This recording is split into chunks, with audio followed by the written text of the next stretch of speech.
Thank you for joining us on episode 54 of the Hail Mary podcast. I'm A. Toves, and always I'm joined by my husband, the Toves. We're excited to be back to recap the spring season and throw some Hail Mary shots downfield for our listeners to love or hate. So let's get started. Before we jump into what we saw at the scrimmage and the spring practice, we got to address the elephant in the room. Big news this week after weeks of speculation, lots of discussion about transfer portal tampering. The big news hit. Zakhari Franklin has entered the transfer portal. We still don't know where he's going yet, which is kind of interesting that hasn't been announced. But we know he's in the portal. And I think you have a Hail Mary shot on this one that you might want to share. Unpopular opinion. This is great for UTSA wide receiver core. The reason being is you're going to lose him anyway after next season.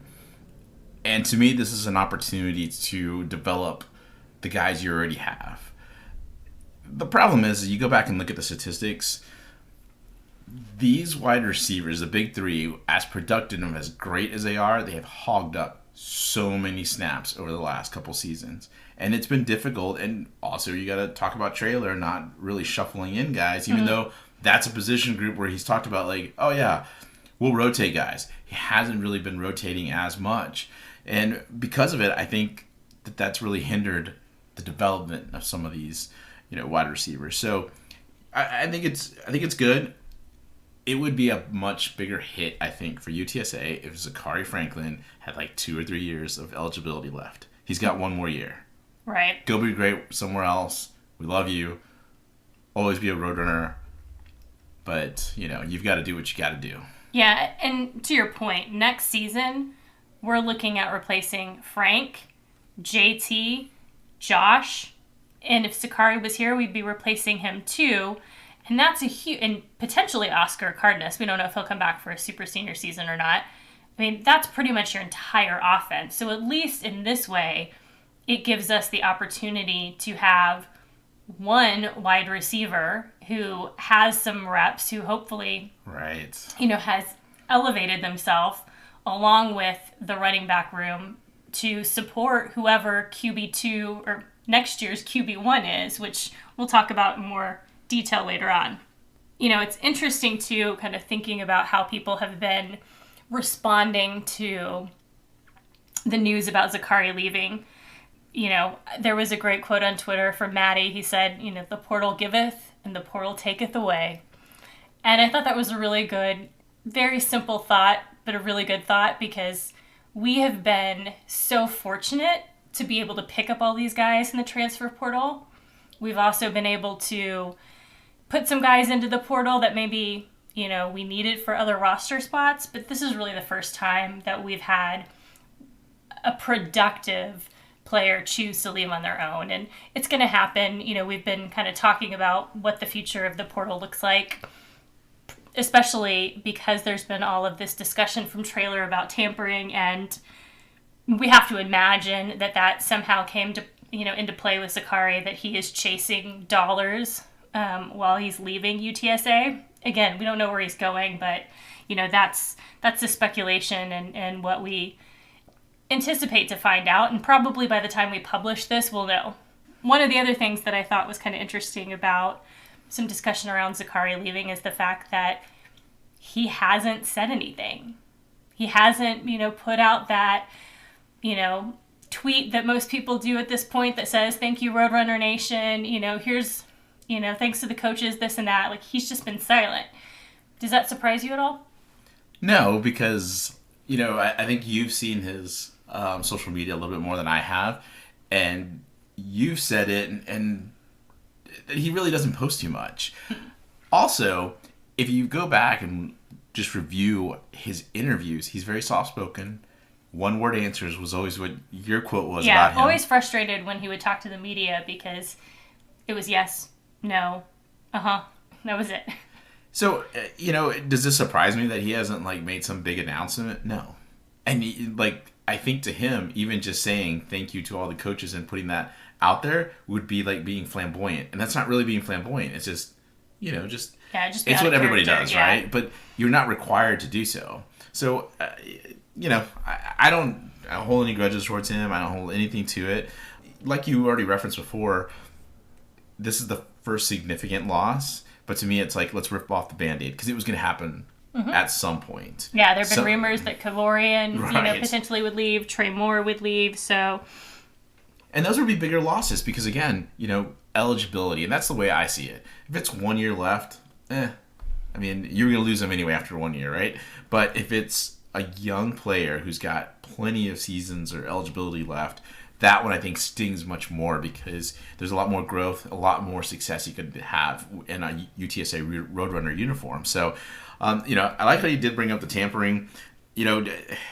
Here's my shot at it, and agree or disagree with it. But I guess another unpopular opinion.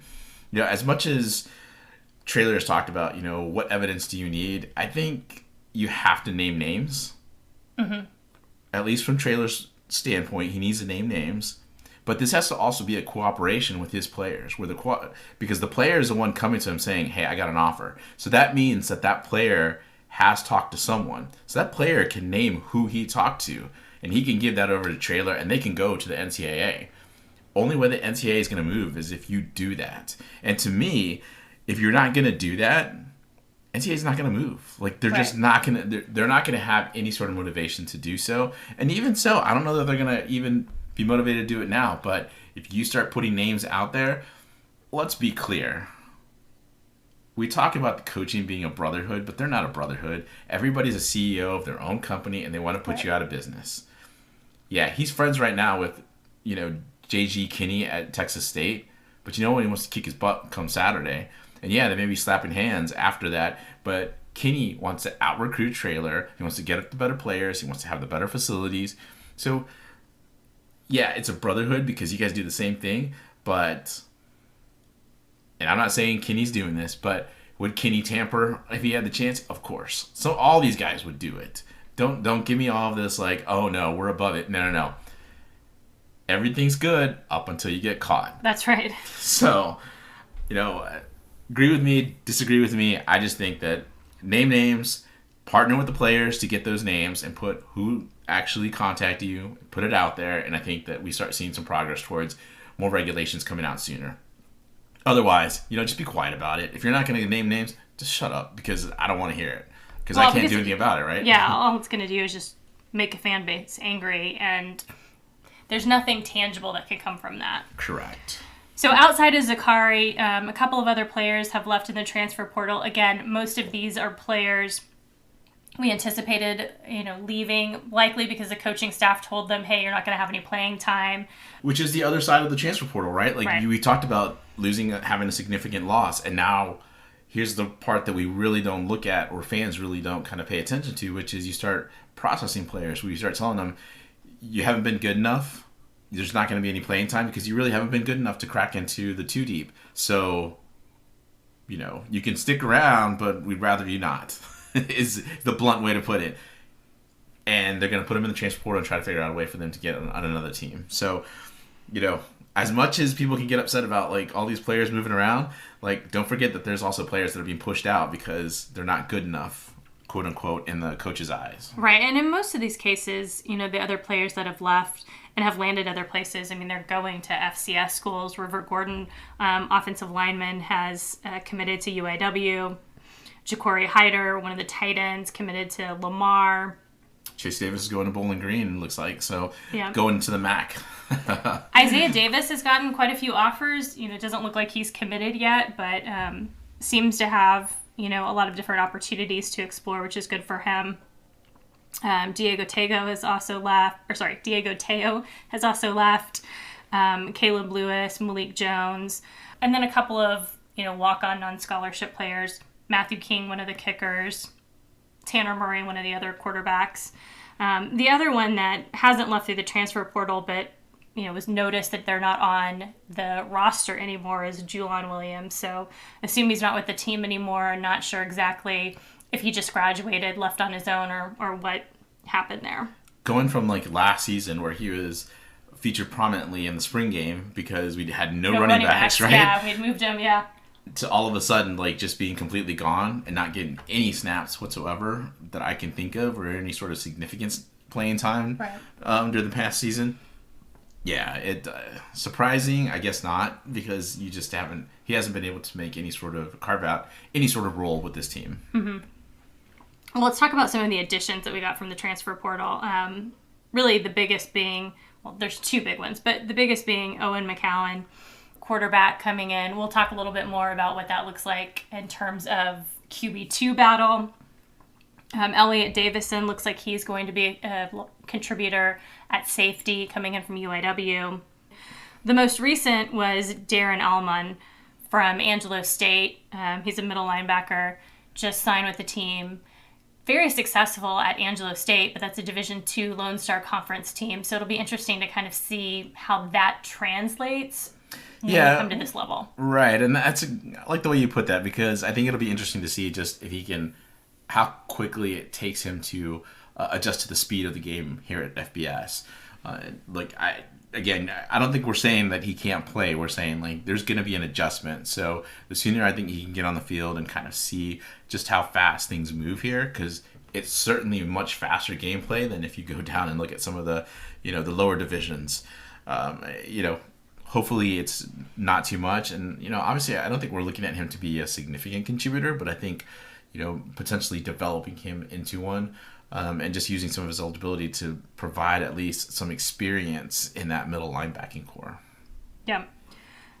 Last year we talked a little bit about Julian getting moved, and, we really had a significant position change last year when we look at Walker Beatty moving from, the defensive line to O-line. There are a couple of position changes this year. I don't know that any of them or either one of them are going to be really significant. Jalen Lott has apparently moved to inside linebacker from running back. Ty Bentley is moving from defensive lineman to offensive lineman. Actually, Ty Bentley is going from offensive lineman to defensive lineman. The other way around. Gotcha. I mean, either way, like you still got some things going, so not a big deal. Again, we'll see how this goes, but I think the defensive line right now needs a little bit of, Traylor had previously talked about that they need a little more depth there. All right, let's kind of move into the spring game, and then also talk about the scrimmage that they had like a few practices in right before the beginning of April. We were actually trying to just go see a practice, right? We figured, we'll see what we can find, and it just happened to be scrimmaging that day and hosting some recruits. So pretty cool that we got the opportunity to do that. Thank you to the UTSA staff that allowed us to go out there. It was interesting seeing them a few practices in, kind of where they were at, and then really the progress from that scrimmage to the spring game. Because obviously by the spring game, you want to have sort of much like a season, you want to kind of crescendo towards the end and build towards that. Yeah, this season definitely different than what we've seen in the past from the spring seasons, because there were so many, if you will, veteran players who were out either from injury or being held out, just because Traylor didn't want to get them injured. And we had so many of the signees come in the spring, where we typically don't see that many. I think they had 17 signees in the spring. So it was good to see really the 2s and the 3s and, probably what would be the 4s, in the past on the field, getting some time and kind of getting used to playing with each other versus, looking at your starters and, what are they going to do in the future? Because as Traylor said, most of the starters have been with him for 2 or 3 seasons now, and so he doesn't really feel like he needs to evaluate them. Right. So we'll start off with the defense first, and let me start out before we even go into this. Let's just say we're going to have limited insights. The reason being is, I don't know that you can gain a lot from the spring game. There might be some obviously good things that you see from some players, but I think overall, they're not really going with full packages on defense, full packages on offense. So, it can be a little rough, but I mean, we can judge if a quarterback throws the ball, puts it in the right spot, and a guy just absolutely drops it. That I think is a telltale sign. So let's start again, like I said, with the defense. Overall, I think the defense looked fast. I think in the scrimmage, the way they moved around and covered the field quickly was really, I think, encouraging to me. I also like the way that the coverage was going. You know, I felt like they put different combinations out there at cornerback, and they took care of the wide receivers. So, you know, on one hand, you're like, well, you want the young wide receivers to kind of, you know, really be able to step up now, but the secondary really like they were winning a lot of those battles. Mm-hmm. Any thoughts from you there? Yeah, and again, when we were talking about the wide receiver group, you know, Chris Carpenter played a few snaps at the scrimmage. Tyke wasn't playing. So, you know, again, this is pretty far in the depth chart where you had probably some more secondary players who probably seen more time on the field. So it wasn't exactly apples to apples. But, you know, they definitely looked like they were going to be formidable, at least at that level, you know, of competition. Yeah, and you know, I think that there's still, even at the spring game, there was plenty to like. I mean, again, limited amount of packages they could do. That was Traylor doing that. So, you know, I think it's fair to say that the defense was well ahead of the offense throughout. Right. And you can get that because Frank wasn't there, right? And he was a big three. They weren't working out. So, because of it, you're going to see that the younger quarterback's going to struggle a little bit to kind of either move guys around or get guys set. You know, again, stuff that you have to work with. Our biggest unanswered questions are really just replacements now at this point. I think early on in the spring, you could only really talk about who's replacing who, right? Mm-hmm. So in the secondary, you've got, you know, Clifford Chapman, who's gone at safety. So we're looking at Kelechi or Elliot Davison filling those spots. Any thoughts from your side? I mean, it was kind of interesting because, you know, in the past, Kelechi has played opposite Clifford Chapman, who was kind of the backup to Rashad. But it seems like they're sort of setting it up so that Kelechi will be the replacement to Clifford Chapman. And I always get these backward: free safety, strong safety. Yeah. The strong safety is what is technically what Rashad's playing. Okay, so, you know, it seems like they're putting Kelechi in the free safety role, which, you know, it'd be interesting because, again, that's not really where we've seen him. So even though he has a lot of experience, it's not necessarily, you know, his the place where we've seen him play that many snaps. So it'll be interesting to see how he kind of grows and develops there. But it seemed like Elliott was sort of being set up to back up Rashad so that Kelechi, you know, could kind of take that Clifford Chapman role. Yeah, again, and maybe they're just playing with it during spring just to see how Kelechi does. Because, you know, Kelechi's biggest strength is his run support, and it's hard to really can't do that from the free safety position. Right. So, you know, again, kind of interesting. Let's see if that's what they're playing out, and we'll know more come fall camp. But, you know, again, one of those unanswered questions that we have right now in spring. Another unanswered question right now is linebacker. Obviously, we lost, you know, Trevor Harmonson and Dadrian Taylor. Yeah, Traylor really mentioned, this was the one position where Traylor seemed to be confident in who he was setting up to replace one of the seniors. You know, he talked about Dadrian Taylor leaving and that he felt really comfortable with Danye replacing him. You know, he talked about some of the other guys, Pee-wee, Pig, you know, potentially playing Kyle Wakefield more at outside linebacker. But Danye was really probably the only player that Traylor sounded very confident about saying, yes, he, you know, is likely to be the number one to replace Dadrian.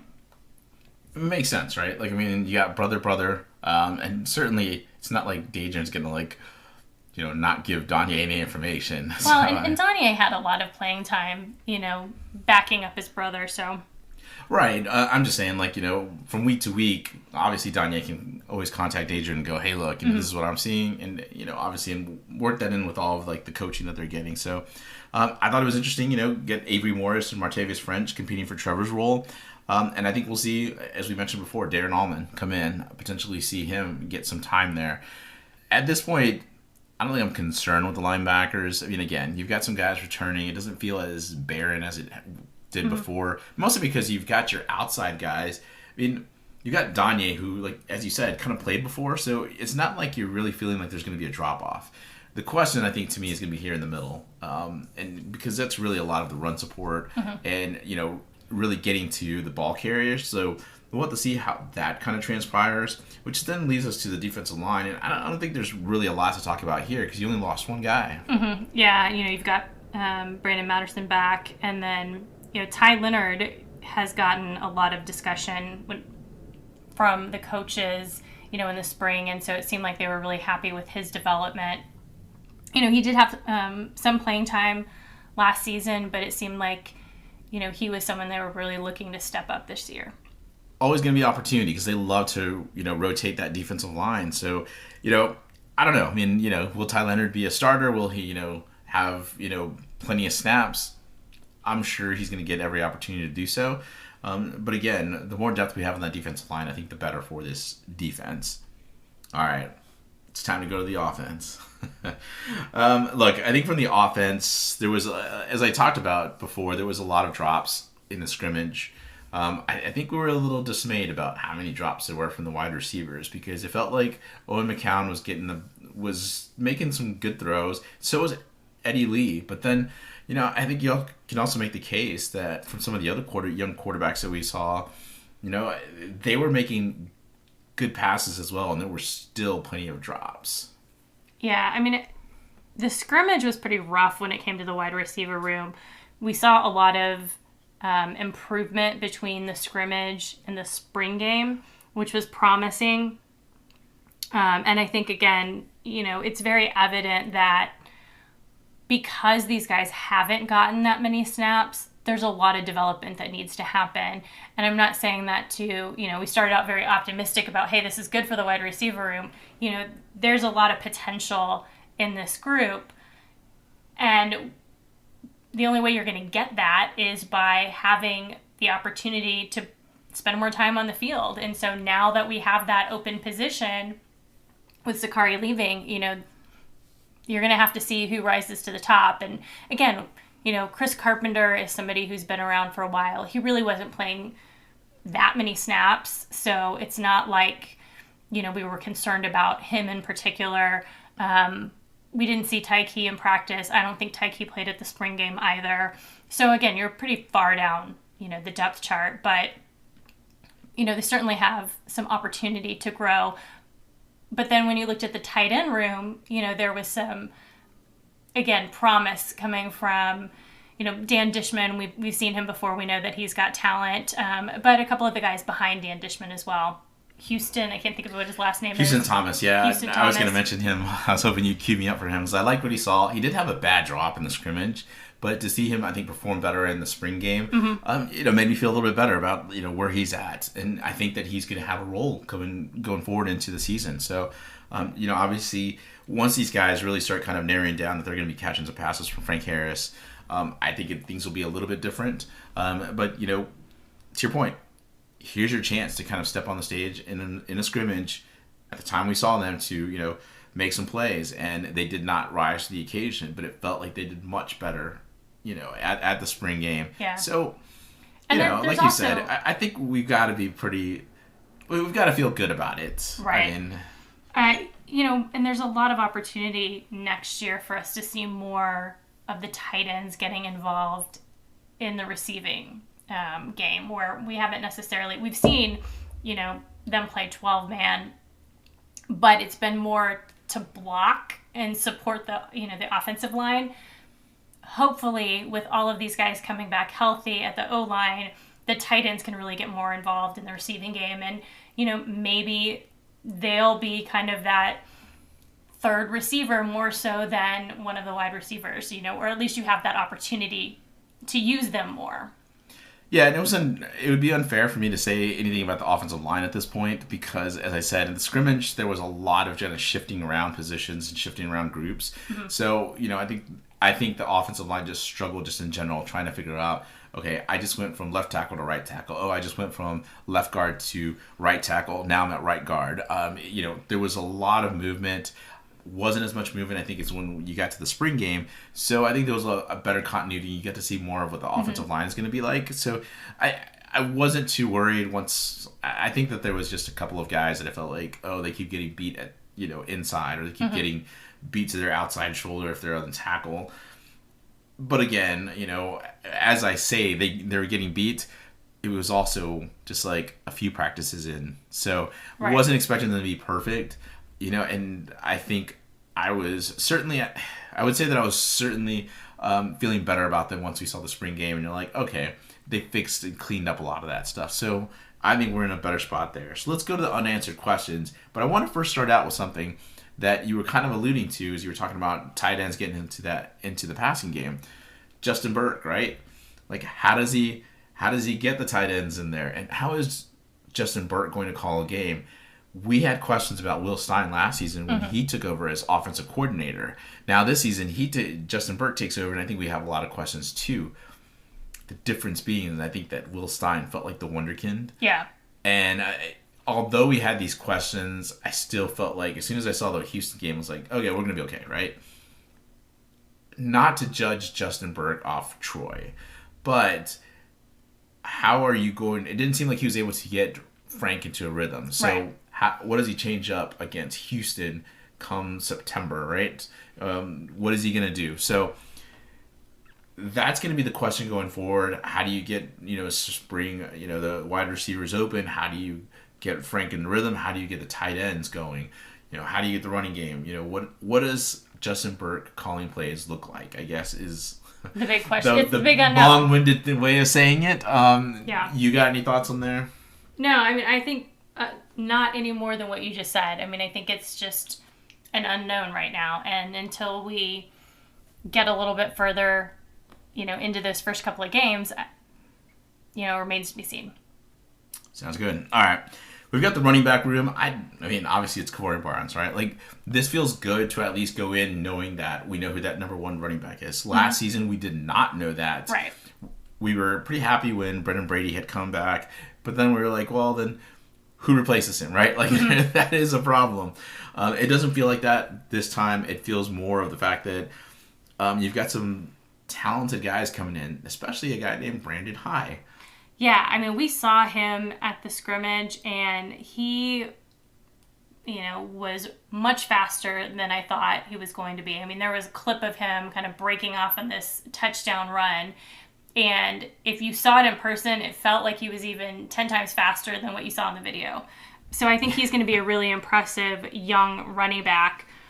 I think clearly if you look at the room, Rocco Griffin is probably going to be your number two behind Kavorian, but I think Brandon and Robert Henry both are definitely going to be good additions based on what we've seen so far. The room just looks, I think, much more athletic, a few more game breakers in there. Not to say that, we didn't have that before, but certainly I don't feel like it's as physical and plotting as it was before, at times last year, where it was just sort of this kind of slow punch into the offensive line, and it feels now like Frank can hand off the ball and they could break it, right. Which is really cool, honestly, to kind of see how far UTSA has progressed from 2011 to now, but even just over the last few seasons. Well, and the good thing is, again, we're not going to have to rely on the wide receivers as much as we did last season because we struggled at times to get the run game going. Hopefully, everyone stays healthy on the offensive line, and then we can really, utilize a healthy running back room, to be able to kind of make us a little more two-dimensional. I mean, last year we got pretty one-dimensional at times because we had to be. And fortunately, we had three great receivers, early in the season, and that was able, we were able to pull that off. But ideally we'll be a little more two-dimensional this season, and we'll be able to hopefully rely on the run game to make some big plays. Fair enough. I think we've already kind of talked about the wide receivers pretty much enough, though I will say kind of want to look out for Willie McCoy. Obviously, Chris Carpenter, I think, is another candidate to potentially replace Zakari. I know that they've been at different positions previously, but I still think, want to give these guys a shot to get out there because I think their speed certainly is going to help Josh Cephas, and it's going to help JT Clark whenever he's been able to get on the field. Let's go real quick to I think the battle that we've been wanting to talk about, and that's QB2.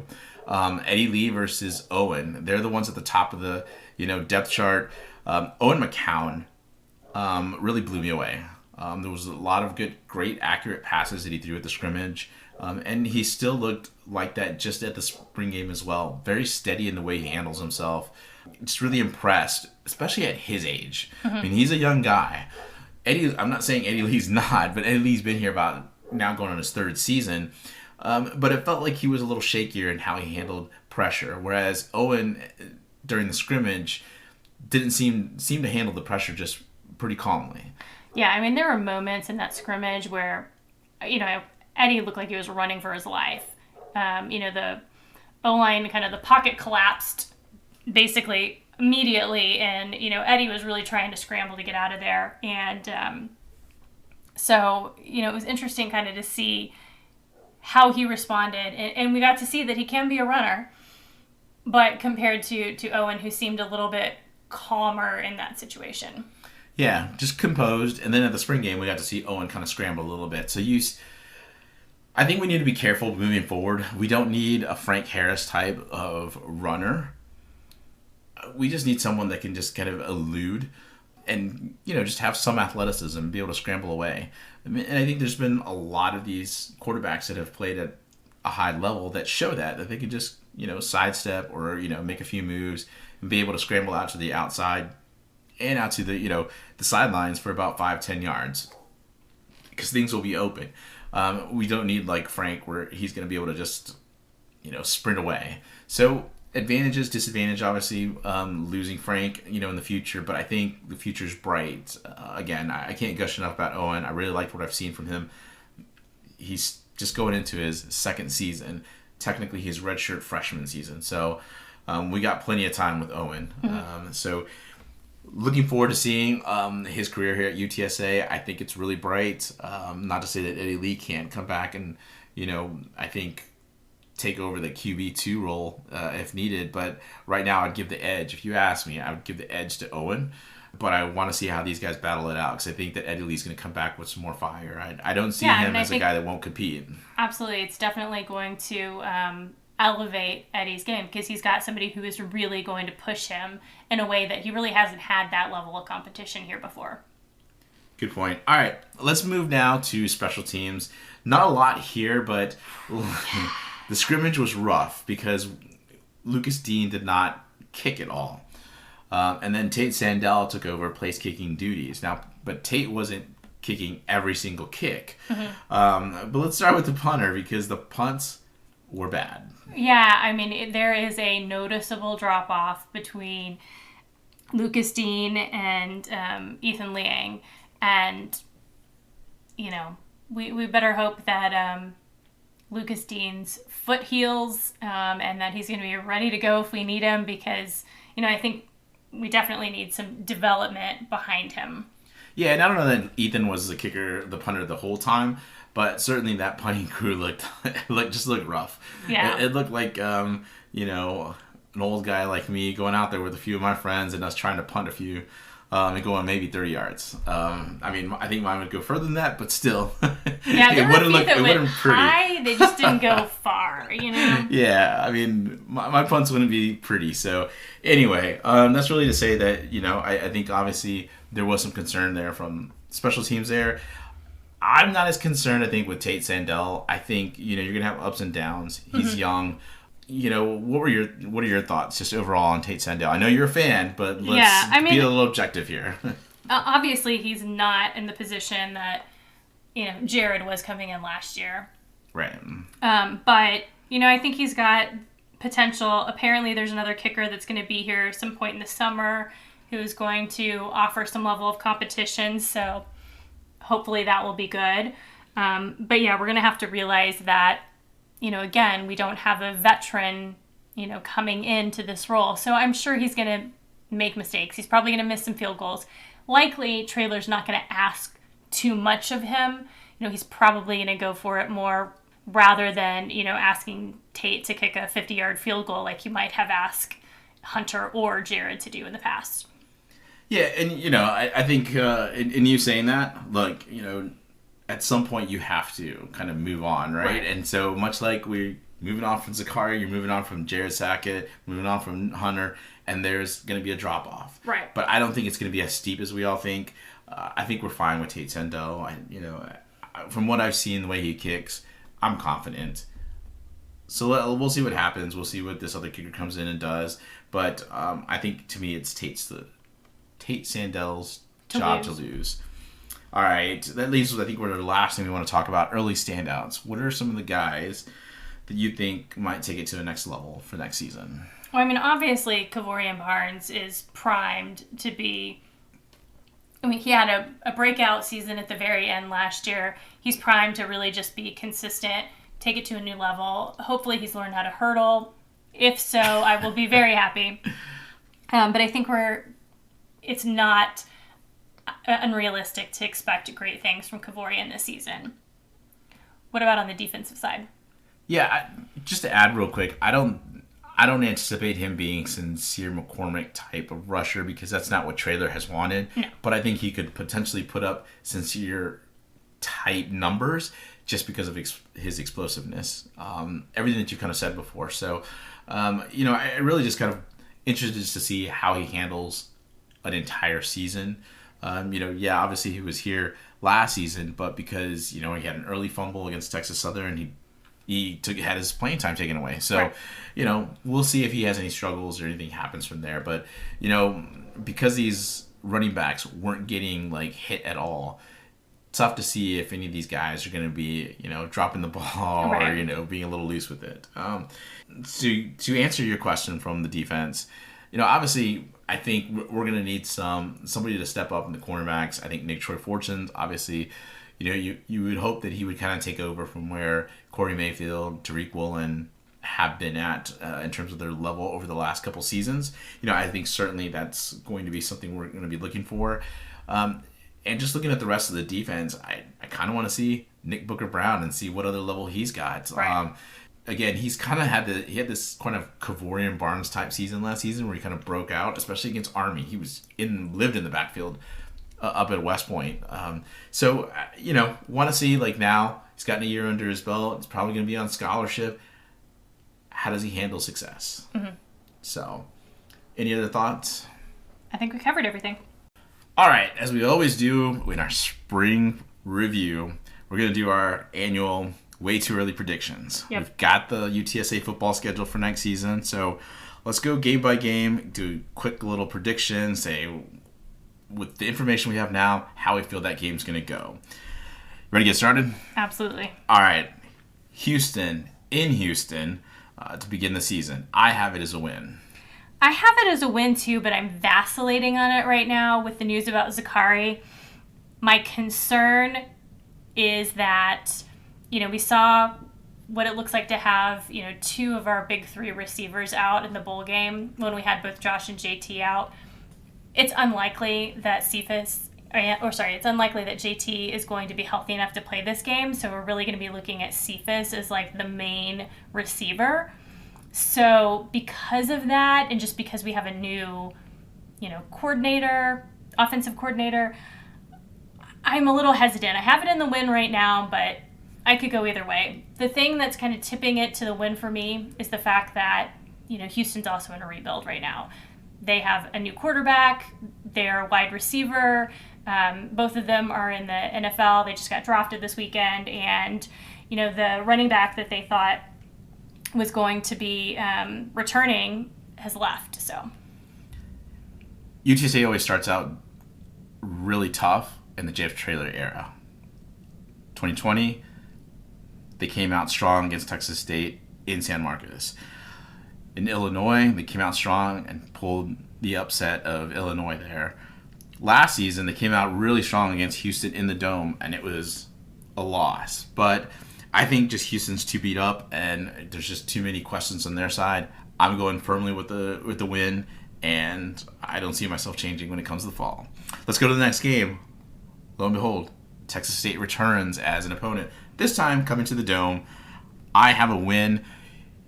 I also think that it might be a closer game than we think. Your thoughts? I have win too, and I also wrote that, closer than it probably needs to be. I think with the new coaching staff at Texas State, they're going to be more prepared than they have been in the past. And they're really going to look at this as a game they want to win. So I think they're going to give us everything, but I have it as a win. Yeah, we have problems against scrambling quarterbacks, and I think that's what DJ Kinney is going to have when it comes to his quarterback, because that's what he did at UIW. So Yeah, I mean, I think it's just going to be pretty close. With that, we move on to Army at home here in the Dome on a Friday night. I have it as a loss. It's 50-50, but I have it as a loss simply because of the fact that it's a short week. It's a Friday night game. And this is an offense that we struggled with last season. We've always struggled with Army's offense. And on a short week, I'm just going with loss. Yeah, I mean, Army's always going to be a tough game. I have it as a win. I think this will be one of those games that we're at home, we're going to be able to pull it out, but it's certainly not going to be, an easy win by any means. All right, well, to end our non-conference games, we have Tennessee in Knoxville. For me, it's a loss. It's not even, I don't think there's a question to it, simply because went to Austin this past season and against what I would think is a just about average UT team, we really struggled and then eventually got blown out. This is a much better, much more talented SEC team. I think we can give them a little bit of a run in the first quarter, but essentially it's going to be just like Texas. And I think you'll agree with me. It's one of those games where it's like, let's just get out of this healthy. Yeah, absolutely. I mean, I have it as a loss. I'm glad that it's happening after Army because I think that if we were playing Tennessee before Army, that would make the Army game even that much more challenging. I do think it's a loss. I'm hoping that it'll be a close game and competitive at least through three quarters. But, Tennessee, even with a new quarterback, is very talented. It's going to be a fun game, but it's going to be a big challenge. All right, that brings us to our first AAC conference game, which is in Philadelphia against Temple. It's a win for me. I find it very different. I think it'll be close, though, because I think, having to go to Knoxville, coming back home, having to go out to Philadelphia is going to be difficult for this team. So, I'm going with a win here, though. Yeah, I have it as a win, barring any kind of major injury that we suffered the previous week in Tennessee. I think it'll always be a challenge when we start our new conference play, but I think Temple will be a good gauge of how dominant we can be in the AAC. Well put. All right, that brings us to UAB, a former Conference USA foe, now an AAC foe. Look, there's been a lot of turmoil over there. I'm not really sure what to expect. So for me right now, I think it's going to be a win. I think it's going to be a rather easy win in the Dome. Your thoughts? Yeah, I think UAB is a real big question for me. Their decision to bring in Dulfer, you can look at it a lot of different ways. I'm not sure how that's really going to work out. And so right now, I think that's going to be a win. It brings us to FAU. We have not played FAU in a while. Right. They have a new coach, a guy named Tom Herman. Yep. What say you, Atos? I have it as a win, although I think this is going to be a very tough game. I mean, Tom Herman, regardless of how you felt about him at UT, is a good coach. And I think he's going to have FAU ready, and I think he's going to have them more competitive than they've been in a very long time. So I don't think it's going to be an easy win. This could go either way, but I have it as a win. I did the little intro to this simply because I have it as a loss, and a heartbreaking loss at that. I think Tom Herman is going to challenge this UTSA team, and he's going to find a way to exploit us, whatever that may be. I think he's a very good coach, and so with that, we have our third loss of the season on my end. For you, you've got 2 losses so far, so let's go on to another new AAC conference foe in East Carolina here in the Dome. What say you?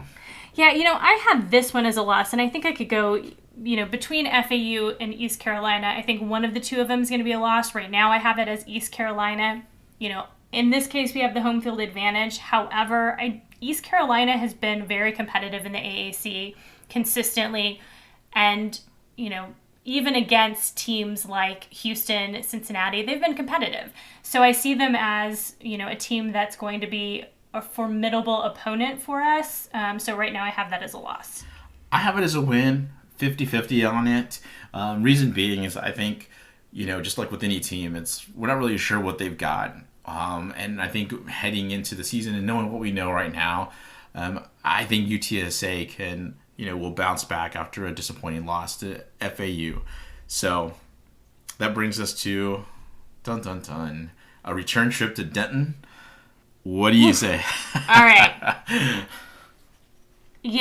North Texas, again, it's going to be a challenge because it's North Texas, it's a rival, and it's in Denton. And historically, we have played very poorly in Denton.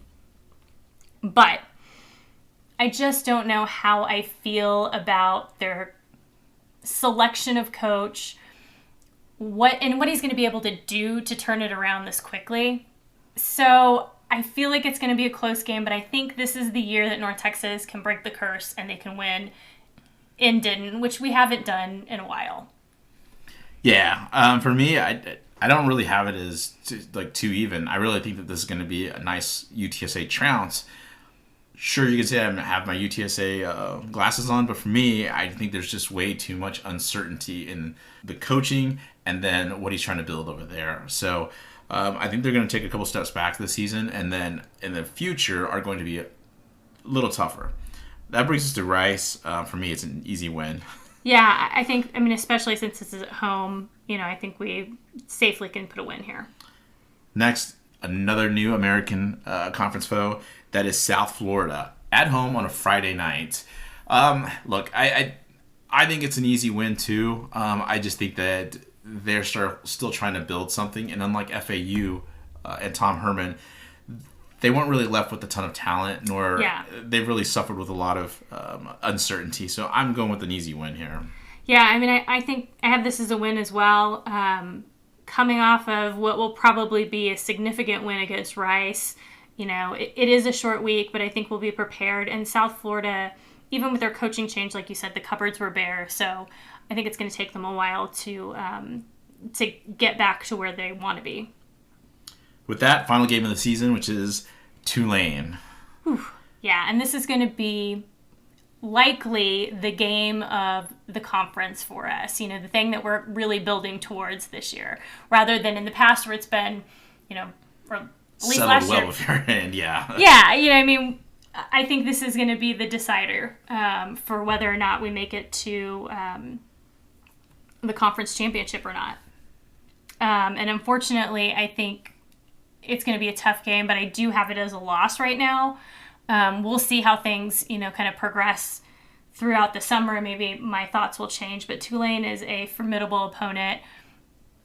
Right now, I think they are clearly going to be, one of the two teams in the conference championship. And if we do have another loss in conference or two losses in conference, I think that's going to make it really difficult for us to be able to get to that conference championship game. I have an easy loss here for the simple reason that UTSA has not played well in Conference USA on Thanksgiving in the last two seasons. I've been burned by them twice. Oh, that is I true. ain't getting burned again. And this is not... But you're going to travel to watch them. Oh, yeah. It's New Orleans. How dare you? But no, it just... I've been burned too many times picking them on Thanksgiving. So last season they came back and beat UTEP, but it was UTEP. But it was UTEP. So yeah, this is a much more formative foe, and I just don't see it pulled out. So with me, that really means that they don't make the championship game. They still make a bowl game. They don't make the championship game. It's tough right now for me to kind of reconcile that, but I think as we go through the summer, get some more information, and see a little bit more of what goes on with the AAC opponents, I think somehow UTSA will be able to sneak into the championship game, and one of these will end up being a win somewhere where I think they're going to probably be a loss. So that gives us a bowl game, and I think that also puts you at a point where they're not in the championship game. So yeah, I said my early prediction was that we didn't make the championship game, although I hope I'm wrong there. If we don't play in a championship game, I think that will be the year that we make the bowl win. I think part of the reason why we haven't played as well in bowl games, in the past outside of 2016, obviously, is just that, we're building up to that championship game. You win the game, and then there's just kind of that, okay, we've got another game sort of let down, whatever. And I think if we don't have that championship game, we're going to be very focused on getting our first bowl game, especially given the caliber of players that we have coming back, the fact that they're going to want to go out on a high note. I got a loss. Again, much like Thanksgiving games, I've been burned way too many twice the last 2 seasons. So, prove me wrong. I'll get more info, but right now I have us 8-4, 8-5 with a bowl loss. I have us 9-3, 10-3 with a bowl win. All right, before we go, let's talk about some other UTSA athletics, namely some of the movement that's happened in UTSA basketball since the last time we did our kind of wrap up on the basketball season. Ended up with 10 players total in the portal. Some of those have now landed at different places, namely the biggest one being Jacob Germany going to Wichita State, because he's now going to be potentially playing against us, and we haven't seen the schedule yet, so he might be back at the combo next year.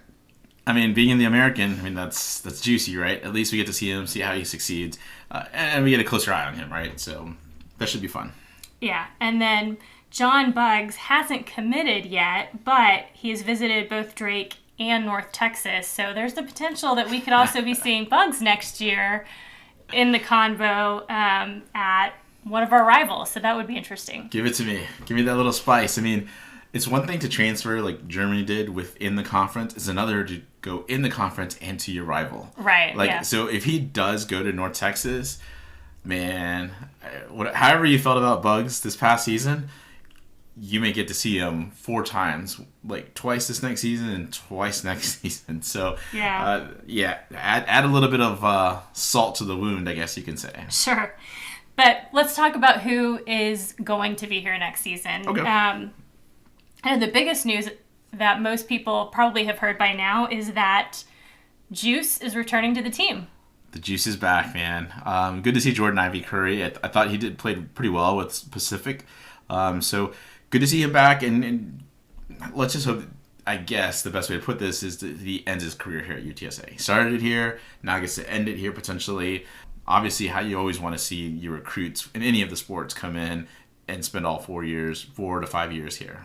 Yeah, it's interesting. One of the things we talked about as we looked forward to what might be this team, because we still have several open positions, even though we'll go through who has signed so far. One of the big questions was, where are the points going to come from? And now I think we have that answered, because Juice was our second leading scorer when he was here previously. He was the second leading scorer on the Pacific team. Likely he's going to be our leading scorer next year, is my guess. I would think so. And I think he uses whatever he learned last season at Pacific and then hopefully brings it here. So, I think certainly a lot for Henson to tap into. And, again, interested to see how this next season kind of turns out with some of these new players. Yeah.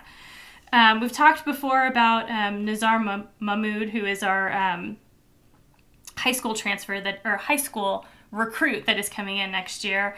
Some of the other transfers, we have Quincy McGriff coming from Duquesne. He's a sophomore guard, 6'6". JT, or Justin Thomas, he goes by JT. He's a forward sophomore transfer from Milwaukee. Interesting thing about JT, he apparently was dismissed from Milwaukee for rules violations. And one of the quotes I found about him said he couldn't bring himself to do the minimum of what was required to be a student athlete. So it'll be interesting to see how that translates to, how he turns it around here at UTSA. I mean, he played 33 games, so just about the whole season. So, it is kind of interesting. So, we'll see how Henson handles him. Yeah, and you never know. Maybe this is just bad vibes with him leaving at the end, too, to get that quote. Right. Because, again, if he played in 33 games, either you were desperate for him to play or it wasn't as bad as you're trying to make it seem now. Right. Trey Edmonds is a sophomore forward transfer from Utah Tech. He also played in 33 games. And then the most recent transfer was Adante Holloman. He's a guard freshman transfer from UTRGV. Played in 24 games, 11 starts, 7.5 points per game, 44% shooting, and then really the most interesting stat from him is 43% three-point shooting. Yeah, I mean, I had a little bit of hesitation with him because, I saw some of his highlights, and his highlights were essentially all of him just shooting wide open three-pointers. So I wasn't sure, but then Nate Ryan wrote an article, and I went back and I kind of researched him a little bit more, and you saw that he was kind of growing as a player towards the end, which you expect from any player, right? Like you start out and maybe haven't found your footing, and then you get going. Well, he's a freshman last season at UTRGV. Just trying to get into the lineup. Really, when I say lineup, it's really just trying to get some playing time. Mm-hmm. So when he does get playing time, obviously, like I said, hitting well from 3-point land.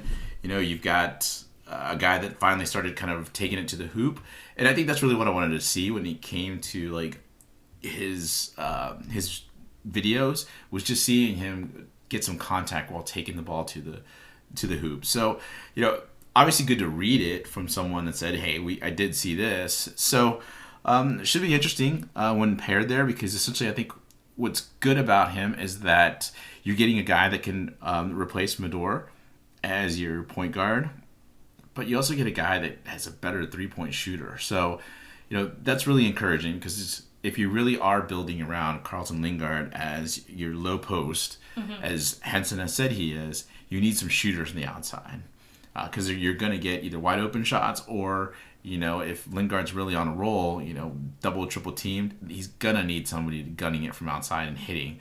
And I think Holloman certainly fits that need. So does Juice. Hopefully so do some of these other guys that come on in. But, I think what's a little promising with Holloman is I kind of like the fact of maybe having a 3-guard lineup here of Holloman, Christian Tucker, and Juice in the starting lineup, to kind of give some athleticism, but also some shooting right away in your starting lineup. I think we got to get away from this whole, you got a point guard, shooting guard, small forward. Like, positionless basketball is fine, and I think they can make it work. So should be interesting to see. Obviously Christian Tucker's our only holdover. He's been doing some videos of him being by himself. So now he's got some buddies new buddies, but he's got some buddies. Well, we do have Masal Diouf. I always pronounce his name wrong. Sorry, Masal Diouf. So, it's not just Christian Tucker, but yeah, it's pretty funny seeing some of his videos and how he's, kind of adding his humor into being a holdover here at UTSA. I was going to say maybe coping with all the transfers, but yeah, and I'm not really saying nothing, not mentioning Diouf, just because I think, it'll be interesting how he fits. Is he a backup to Lingard? Does he come into the starting lineup? It's another banger, just going in and trying to get rebounds and playing some solid defense. If that's what his role becomes, then he's a solid addition in that starting lineup. And I think, obviously, again, have some players that you can kind of move around. Yeah, so speaking of Christian Tucker, though, and coping with how he's handling things here at UTSA. We've seen him now at a couple of different athletic events. We saw him at a softball game, and namely we saw him at one of the soccer games. And it was interesting because we went to the soccer game to watch their exhibition play against UIW, and it got a little chippy. UIW was getting frustrated and getting a little more physical than I guess I anticipated they would be. And kind of going after Anna Suter a couple of times. And man, Christian Tucker was getting very vocal in the crowd, very animated, standing up, yelling. And I thought at one point, we're going to have to hold him back, because if he goes on the field and he gets himself in trouble, like, what are we going to do with our basketball team? Because at that point, right? We didn't have all these transfers. It was like, man, you are like 66% of the basketball team right now, bud. Like, you got to keep it together.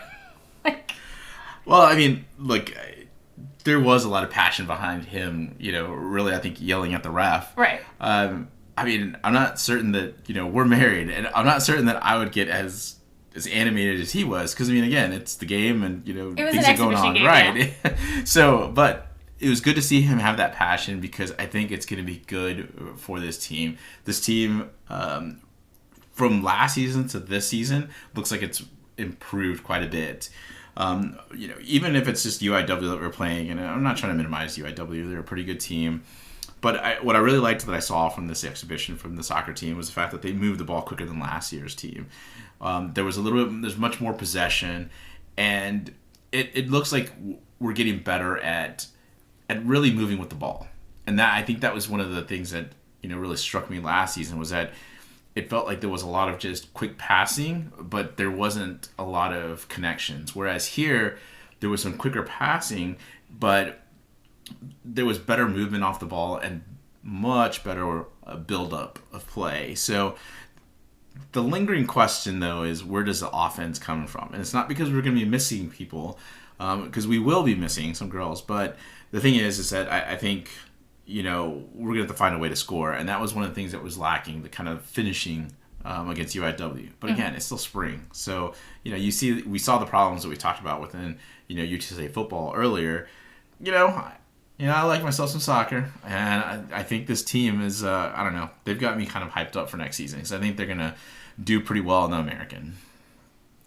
And then finally, let's talk about the NFL draft that just happened this past weekend. This year, we didn't have any Roadrunners that were drafted to the team. However, we did have Corey Mayfield, who signed as an undrafted free agent with the Ravens. And both Maka and Clifford Chapman got invites to rookie mini camps. Maka with the Giants and Clifford Chapman with the Falcons. Of course, we might hear something else in the next couple of days, but to this point, that's kind of where everyone has landed so far. Yeah, and I think it kind of fits in with some of the guys that we thought were going to get some looks by the NFL franchise, especially Corey Mayfield. I mean, I think it says a lot about the fact that, I thought he was our best cover guy last season, and actually maybe the last couple of seasons. And, here he is landing an undrafted free agent contract. I would have liked to see him drafted maybe 7th round, but I think at least with this, he gets an opportunity to kind of shop his skills around.